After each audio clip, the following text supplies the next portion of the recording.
Bonjour, bonjour. Merci de vous joindre à nous pour ce nouveau webinaire. Alors, en attendant que tout le monde arrive, je vais commencer à partager mon écran. Tac.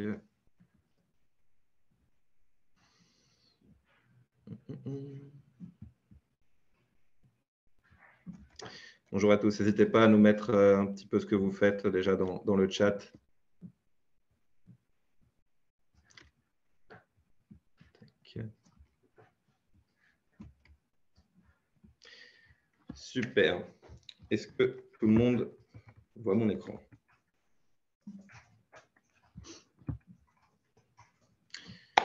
Alors, en attendant que le webinaire se remplisse, je vais commencer à vous parler un petit peu de The Product Crew pour ceux qui ne nous connaîtraient pas déjà. TPC, c'est une communauté au service des product people, designers et profils aussi data de la scène tech en France. Aujourd'hui, on réunit plus de 7500 personnes de tout niveau de seniorité. Donc, comme je vous disais, product, data et design. Notre mission, c'est de libérer le potentiel professionnel de nos membres et d'aider nos startups partenaires à constituer des super équipes produits pour devenir des champions de la tech, tout simplement. Et alors, comment on fait ça? Ça passe par des sessions de recrutement qu'on appelle Open Candidate. C'est vraiment des formats sprint de recrutement. Et donc, chaque mois, si vous vous inscrivez en tant que candidat, vous pouvez recevoir jusqu'à 10 introductions avec des startups de l'écosystème. D'ailleurs, si vous voulez vous inscrire, on a notre session de novembre qui arrive très prochainement. Donc, c'est le moment où vous pouvez scanner directement les QR codes. Ou si vous voulez recruter aussi également, vous avez un QR code pour ça. Et Pauline, notre grosse marketing, va vous mettre tous les liens dans le chat.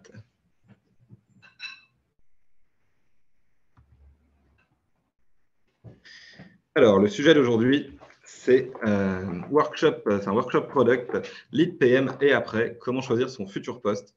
Pourquoi ce sujet? Car en échangeant avec beaucoup de candidats, la réponse à la question « Quelles sont tes ambitions de carrière en product ?» 90% du temps, c'est devenir CPO. Et alors, Emmanuel, qui a eu des postes de Head of Product, qui a eu des postes de Product Director, s'est posé cette question il n'y a pas longtemps, quand il a changé de job. Du coup, quelle est la suite pour moi? Et il va nous parler un petit peu de son expérience, de sa grille de réflexion. Petite nouveauté pour ce webinaire, on va utiliser Slido. Slido, c'est une super app qui va nous permettre de faire un petit peu des sondages. Donc, vous pouvez directement nous rejoindre à cette adresse, slido.com, avec le numéro affiché ou scanner directement le QR code.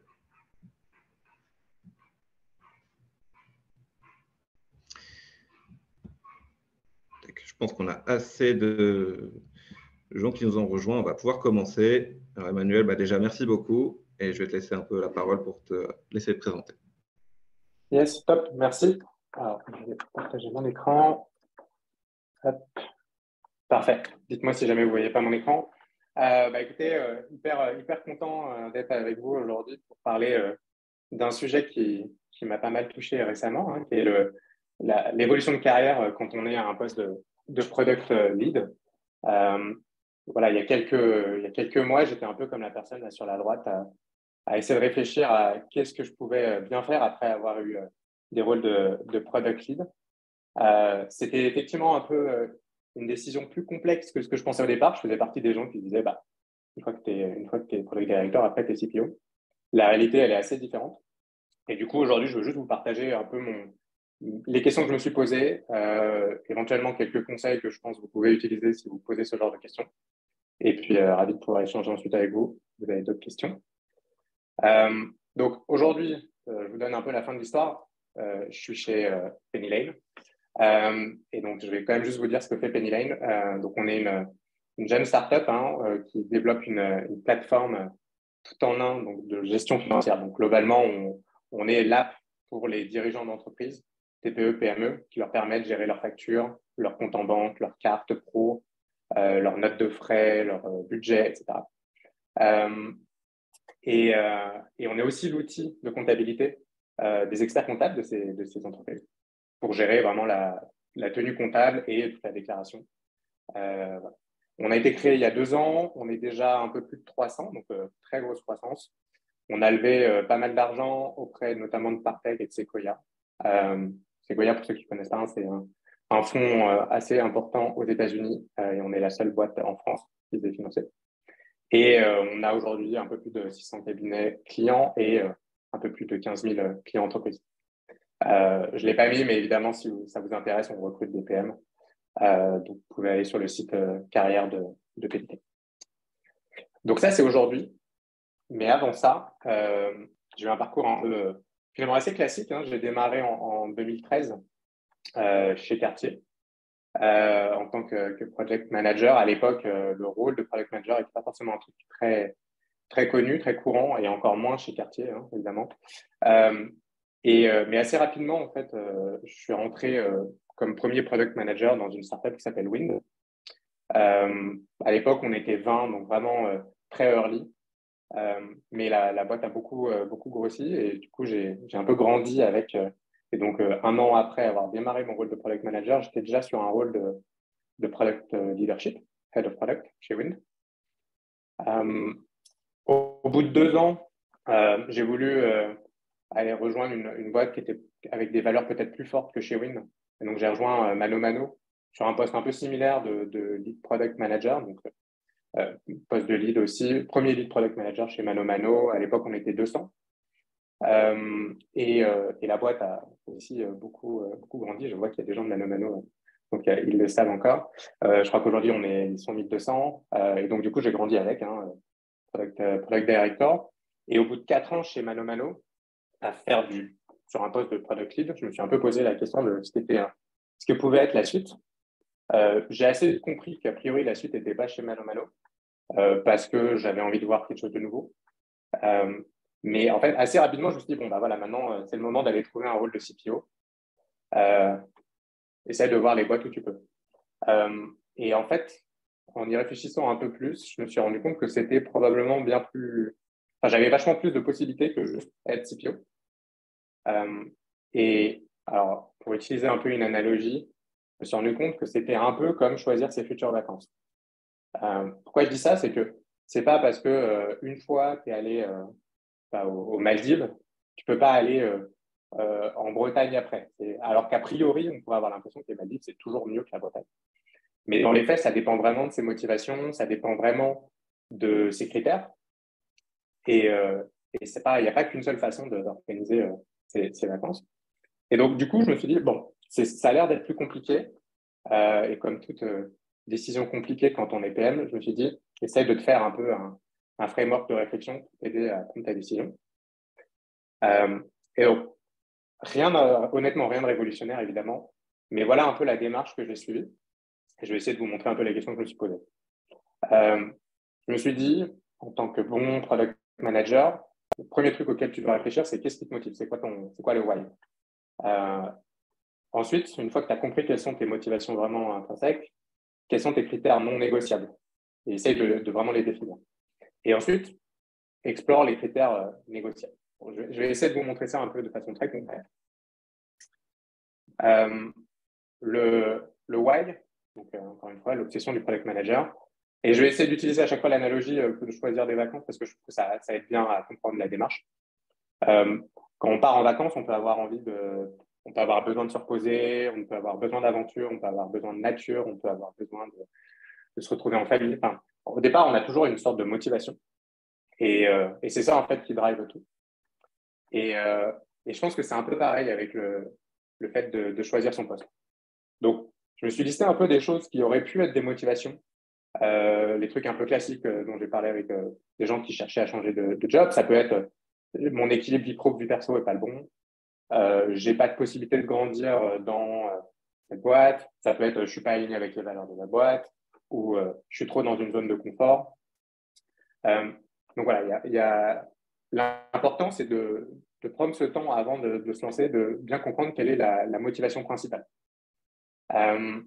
Et donc, dans mon cas, moi, c'était probablement plus que j'étais trop dans une zone de confort. Ça faisait 4 ans que j'étais chez ManoMano. J'avais vraiment envie de retrouver un job où je pouvais continuer d'apprendre. C'était vraiment ça la clé. C'était pas j'avais forcément envie de grandir en termes de poste. C'était vraiment trouver quelque chose où j'ai un challenge. Ensuite, la question, c'est quoi les must-have des postes? Donc, par exemple, pour les vacances, ça va être si vous décidez de partir à Noël avec votre famille. Bon, globalement, la durée, le budget et le nombre de personnes, c'est un peu des choses qui sont, c'est des contraintes, c'est des choses qui sont fixées. Les vacances de Noël, elles sont fixées, vous ne pouvez pas partir avant ou après. Le budget, globalement, il dépend de votre budget. Il y a pas, vous ne pouvez pas d'un coup décider que vous allez dépenser 2 000 € par personne si ce n'est pas votre budget. Pour le nombre de personnes, c'est un peu pareil. Vous n'allez pas laisser un enfant à la maison parce que ça ne rentre pas dans votre budget. Donc, en gros, l'idée, c'est de comprendre c'est quoi les contraintes, les trucs sur lesquels on ne veut pas revenir. Pour la partie, pour le job, moi, j'en avais identifié 3. En vrai, il faut y en avoir plein d'autres, mais c'est juste pour illustrer. Pour moi, la localisation, par exemple, c'était quelque chose d'hyper important. Je ne voulais pas faire plus de 30 minutes de transport. Et donc, ça jouait vachement dans le choix des postes que je pouvais aller regarder. Pour moi, ça participe vraiment à l'équilibre vie pro, vie perso. Le deuxième, c'était la rémunération. Alors, ça peut paraître bateau, mais je connais plein de gens qui sont prêts à accepter des cuts de rémunération pour aller dans une boîte plus early, par exemple, avec des BSPCE. Moi, dans mon cas, ce n'était pas le cas. J'avais besoin de rester à un niveau de rémunération au moins similaire. Le dernier, qui est encore plus important, c'était pour moi le fit culture. Je l'ai un peu appris à mes dépens en vrai chez Wind. Être en adéquation, être aligné avec la culture de la boîte, les valeurs de la boîte, s'assurer que la boîte vit bien ses valeurs et globalement être aligné et content de travailler avec les gens dans la boîte, c'est un truc qui change tout dans l'approche du travail, notamment quand on est dans des phases d'hypercroissance où forcément ça peut être parfois compliqué. Et donc pour moi, ce que ça voulait dire, c'était que c'était hyper important que je m'assure pendant les éventuels entretiens que j'allais avoir que j'avais bien ce fit avec les gens dans la boîte. Je voulais pas, si j'avais un doute globalement, c'est qu'il n'y avait pas de doute, c'est que ça ne pouvait pas marcher. Donc ça, c'était mes must-have, mais évidemment, il peut y en avoir plein d'autres. D'ailleurs, dans le chat, n'hésitez pas à nous mettre un peu vos critères à vous, vos must-have. Quels seraient-ils pour trouver votre prochain job? Et donc, une fois qu'on a bien compris ces must-have, ces critères non négociables, la question, c'est comment je définis un peu l'univers des possibles. Parce qu'on a bien compris qu'il n'y a pas que CPO dans la vie. Et donc, il faut comprendre qu'est-ce qui définit en gros un job. Pour la partie vacances, pareil, je pense que ça aide un peu à visualiser le truc. Globalement, des vacances, elles vont être définies par une destination, un type d'hébergement, des activités et un transport. Quand je choisis mes vacances, je n'ai pas défini au départ quelle est ma destination. Je peux aller en Bretagne, je peux aller en Normandie, peu importe. Je peux aller dans un Airbnb ou à l'hôtel ou je ne sais pas où, dans un gîte. Je peux décider de faire de la rando, etc. A priori, tout est possible. La question, c'est il y a sans doute des combinaisons de ça qui ne sont pas possibles. Potentiellement, étant donné, vous n'avez pas envie d'aller à Melun dans une auberge de jeunesse, peut-être. Voilà, il y a quand même des choses qui ne rentrent pas dans l'univers des possibles.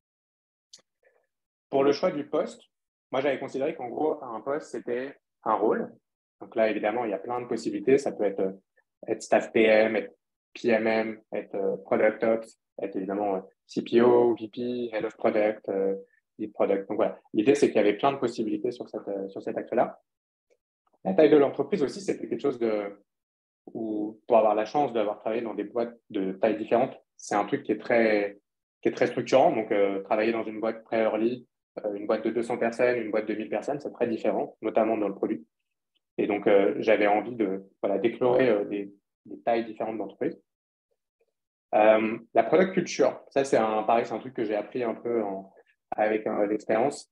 C'est quelque chose qui est hyper structurant dans la façon dont on joue son rôle de product lead. Évidemment, être product lead dans une boîte qui est product led, donc avec une culture produit déjà assez établie, c'est pas la même chose que d'être dans une boîte où globalement les gens ne savent pas ce que c'est que le produit ou c'est sales led par exemple. Je pense pas que ce soit forcément mieux ou moins bien, parce que je trouve ça hyper noble d'arriver dans une boîte qui n'a pas de culture produit et d'essayer de l'amener. Mais par contre, le métier au quotidien est très différent et donc c'est important de bien identifier si la boîte est product led. Et puis évidemment, il y a le domaine. Il n'y a pas c'est très bateau aussi, mais le produit B2B et le produit B2C, c'est des choses très différentes. Dans un cas, le user, c'est l'acheteur. Dans un cas, le user, c'est pas l'acheteur. Donc, le produit, c'est très différent.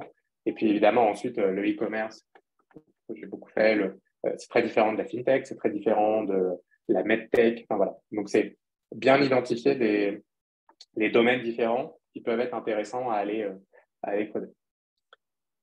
Et donc, une fois qu'on a compris un peu quels sont les critères, les différentes pistes, le plus compliqué, je pense, c'est d'aller comprendre quelles sont les combinaisons possibles qu'on veut aller explorer.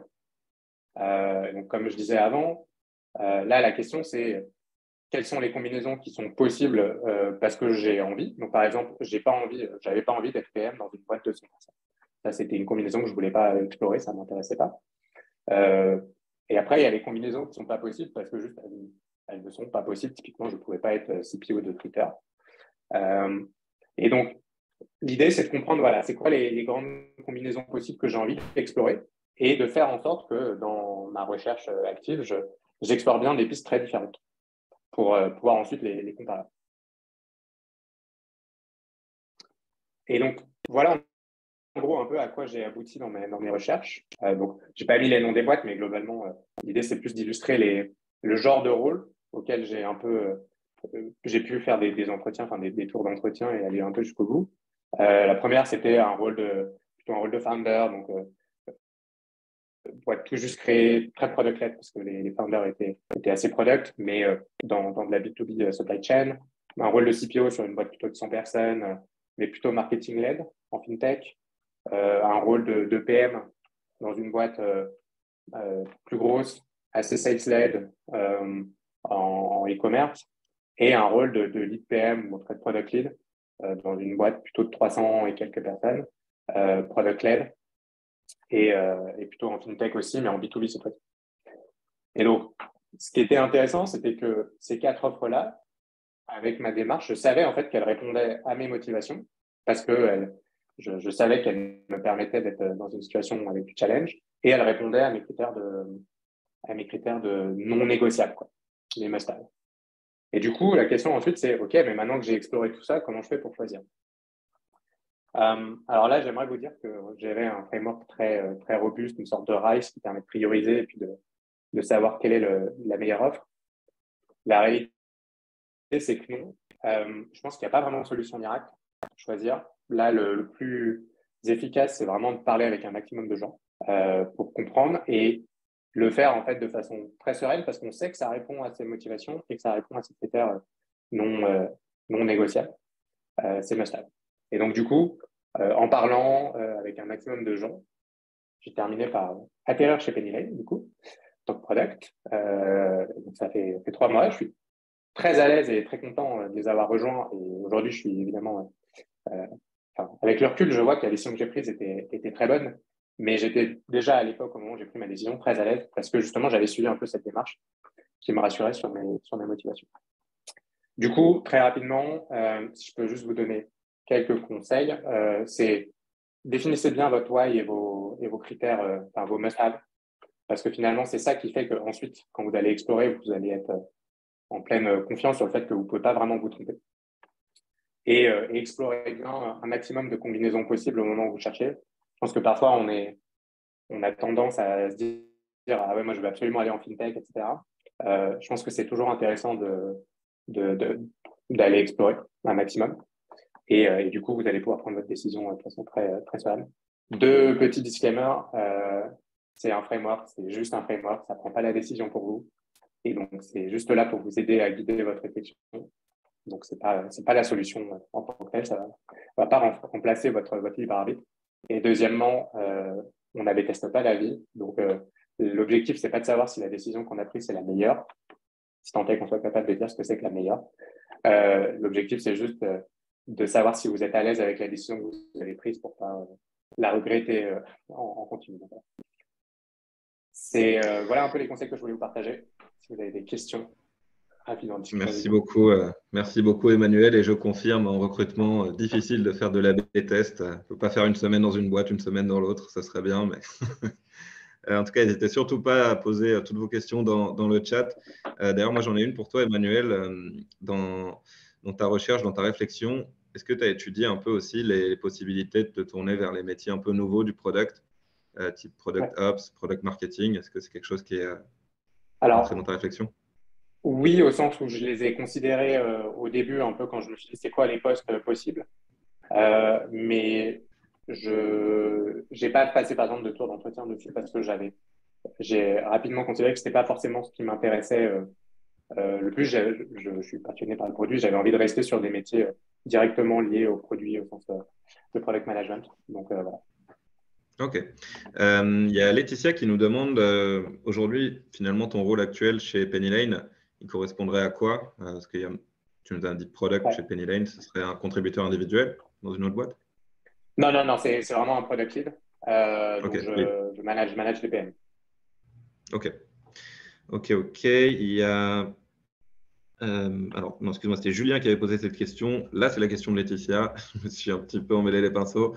Comment es-tu passé de PM à lead PM dans ta première expérience? Comment opérer ce switch de l'opérationnel vers du management? Et comment faire valoir ses soft skills auprès du management quand on a plutôt fait de l'opérationnel? Euh, alors, il s'est fait de façon, comme je disais, enfin, moi je suis arrivé dans une boîte où on était 20 premier PM. On est rapidement passé 150, je crois, au bout d'un an. Enfin, donc, en fait, je suis devenu lead PM parce que j'étais là, plus qu'autre chose, hein, et que j'avais de l'expérience. Euh, Par contre, la question, c'est effectivement comment vivre un peu ce passage d'un métier d'individuel contributeur à un métier plutôt de management. Euh, pour moi, ce que j'ai fait, mais je ne dirais pas que ça peut fonctionner pour tout le monde, c'est pas mal de littérature sur du management, un peu travailler. Je pense notamment tout ce qui est intelligence émotionnelle, etc. Je pense que c'est des choses qu'on travaille un peu moins quand on est sur l'individuel contributeur. Et ça m'a pas mal aidé à être capable de manager des gens dans des situations compliquées, sur ce genre de choses. Et, euh, Ok, et après, j'ai fait pas mal de formations aussi de management. ok, merci beaucoup. Il y a Étienne également qui nous demande, ce serait quoi les grosses différences que tu vois entre un lead PM et un product director? Ouais. Euh, alors, mon expérience. Alors, il faut savoir que les vocabulaires sont très, enfin, ça dépend beaucoup des boîtes. Euh, Chez Mano Mano, notamment, on avait des lead PM et des product directors. Le product director manage tes lead PM et le lead PM manage le TPM.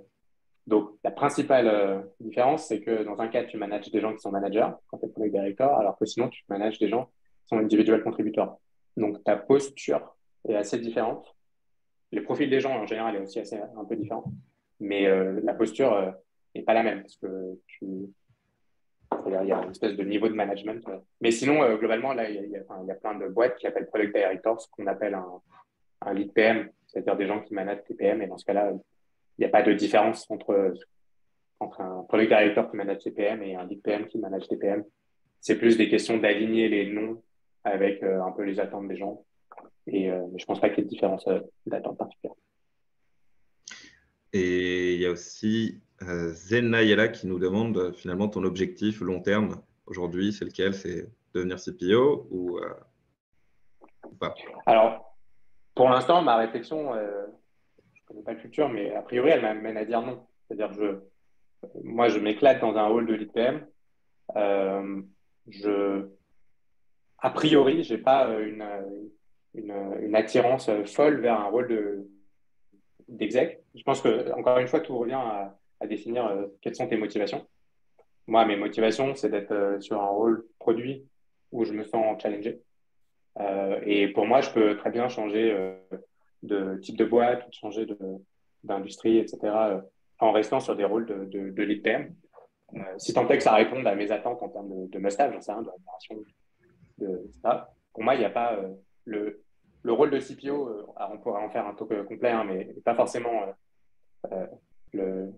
Enfin, c'est pas plus vert qu'ailleurs, hein, c'est des rôles très compliqués et donc je ne considère pas que ce soit forcément un aboutissement absolu. Ok. Il y a Mehdi Ayouch, fondateur de The Product Crew, qui nous demande dans ta réflexion, est-ce que tu as pris en compte un peu tes forces, tes valeurs ajoutées en tant que PM, qui peut être discovery, data, secteur d'activité, ou au contraire, est-ce que tu t'es dit, c'est l'occasion d'aller développer de nouvelles forces? Est-ce que tu as voulu jouer en fait avec tes forces Ouais. existantes ou te Alors, challenger vas-y, je ouais. t'en prie. Comme ma motivation, c'était de me challenger, je voulais pas, typiquement, je voulais pas rester l'IPM sur une marketplace. Enfin, voilà, ça, ça, pour le coup, ça n'aurait pas eu vraiment de sens. Donc, ouais, effectivement, j'ai eu cette réflexion de me dire comment je trouve un truc ou une situation où je suis à la fois je suis pertinent sur le rôle, faut bien que j'amène un peu de la valeur à la boîte qui me recrute, et en même temps, je me mets dans une zone où je vais pouvoir apprendre. Typiquement, là, si je prends l'exemple de Penny Lane, je me suis dit, OK, j'ai déjà vécu le move d'une boîte de 200 personnes à 1000 personnes, qui est probablement ce qu'attend Penny Lane. Euh, j'ai déjà été sur un rôle de product lead dans cette phase-là. Moi, ce qui m'intéressait, c'était d'aller dans une boîte vraiment product led et avec enfin, je veux dire, la fintech et encore plus la compta tech. C'est un truc qui est difficile et qui est hyper challengeant et intéressant d'un point de vue product. Et est-ce que dans ta grille, il y avait aussi le fait d'être mentoré, coaché, enfin le fait d'avoir quelqu'un au-dessus qui serait, que c'est quelque chose que tu regardais, la personne qui sera au-dessus de toi, en product notamment? Alors, tu veux dire que j'arrive dans une équipe où la personne au-dessus de moi soit un peu, puisse être mon mentor, etc. Ouais, est-ce que c'est un Ouais. critère que tu prenais en compte? Alors, oui, au sens où c'est un peu ce que je mettais dans le fit culture. Enfin, ça rejoint un peu là-dedans. Évidemment, avoir un boss avec lequel tu sens que tu vas pouvoir apprendre, c'est un truc participe vachement de ce fit avec la culture de la boîte. Avoir quelqu'un qui est là pour te faire grandir, pas enfin, pour juste te donner des ordres, etc. C'est un truc qui est important. Après, pour moi, le rôle de mentor, moi, la logique de mentoring, je la vois plutôt externe à mon, à mon contexte de travail. C'est-à-dire, les mentors que je vais avoir, c'est des gens avec qui je vais discuter qui sont ailleurs. Et donc, ça, sans avoir de véritable mentor, j'essaye de discuter avec des gens, des CPO, etc., pour comprendre un peu leur vision, la façon dont ils ont pu évoluer avec des lead PM, etc. Ok, donc aussi en externe, pas forcément seulement Ouais. des mentors en interne. J'essaie de traiter un maximum de vos questions, il y en a beaucoup. Merci à vous. Et alors, oui, une bonne question. Il y avait, quels sont tes red flags? C'est vraiment tes red flags en recherche où là tu te dis, ok, Hmm. c'est mort, je laisse tomber le Euh, process. pour moi, le principal red flag, alors, c'est compliqué parce que c'est assez subjectif, mais c'est vraiment le fit. C'est un peu ce que je disais en mettant ce critère qui est assez subjectif en must-have. Pour moi, c'est si j'ai le moindre doute sur le fait que j'arrive dans une boîte où les intérêts sont pas alignés, c'est-à-dire ça tire un peu dans tous les sens et finalement c'est un peu la bagarre, etc. Ça, c'est typiquement un truc dans lequel c'est pas un contexte dans lequel moi je m'épanouis. Donc pour moi, ça c'était un vrai red flag que de sentir par exemple dans les entretiens, parce que dans les entretiens tu parles à différentes personnes de différentes euh, équipes, sentir que ça, voilà, il n'y a pas un espèce d'intérêt commun qui dépasse l'intérêt de chacun. Ça, c'était pour moi le red flag principal. Après, pas vraiment d'autres red flags, si ce n'est des red flags un peu humains, c'est-à-dire si je sens que quelqu'un est très, enfin, voilà, si je sens qu'il va pas y avoir un fit avec telle ou telle personne que je rencontre, ça peut être un red flag pour moi. Ok, ok. Il y a Clément également qui nous demande aujourd'hui, en tant que lead PM, c'est du management direct de PM que tu fais de manière hiérarchique, c'est-à-dire c'est toi aussi qui fais les entretiens annuels, ce genre de choses, ou ça Ouais. reste les prérogatives? Ok, donc c'est Non, vraiment non, le non, je suis management. vraiment j'ai une composante importante de management vraiment sur les PM. Évidemment, j'ai un rôle plus stratégique pour orienter la, la, la, la vision d'une partie du produit, enfin, en gros de la moitié du produit de Penny Lane, mais je suis surtout manager des PM. Ok, on va repasser sur Slido pour voir un petit peu les réponses qu'on a eues à la première question. Tac, je vais juste vous repartager mon écran. Alors, on vous avait demandé votre fonction actuelle. On avait 50% de PM, 38% de lead PM sur à peu près 100 personnes dans le webinaire. Donc, j'espère que ça a été utile. Ça devait être assez pertinent pour vous.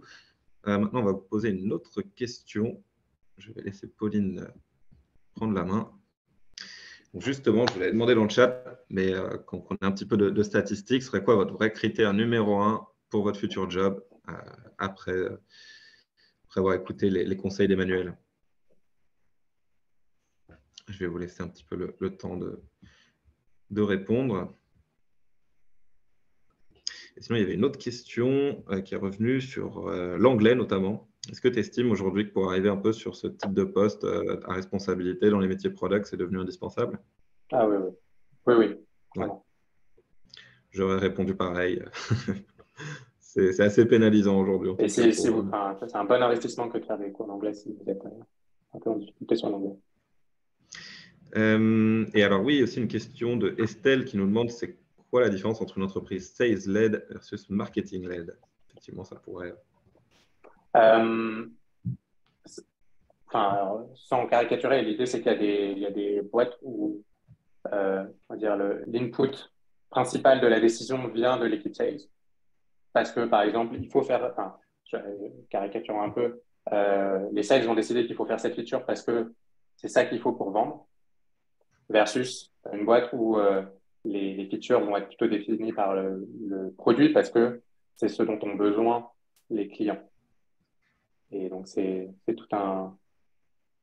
Après, sales-led versus marketing-led, c'est un peu plus. Ça se ressemble un peu plus, pour le coup, je vois que Yue avait demandé. Euh, mais c'est un peu la même idée, c'est un peu qui a le dernier mot quoi, dans la décision, quelle équipe a le dernier mot dans la décision en général, ou Ouais, voilà, les products, qui les drive markets ou vraiment les le. sales. Exactement. Et pour, vous avez beaucoup joué le jeu, en tout cas, vous avez répondu, c'est la culture produit, votre premier critère. Culture produit, entreprise product-led culture. Donc vraiment, ça revient énormément. Et bien, merci à tous. Je pense qu'on a fait un petit peu le tour du sujet. En tout cas, c'était très intéressant, Emmanuel. Merci beaucoup d'avoir pris le temps pour nous expliquer un peu tes choix.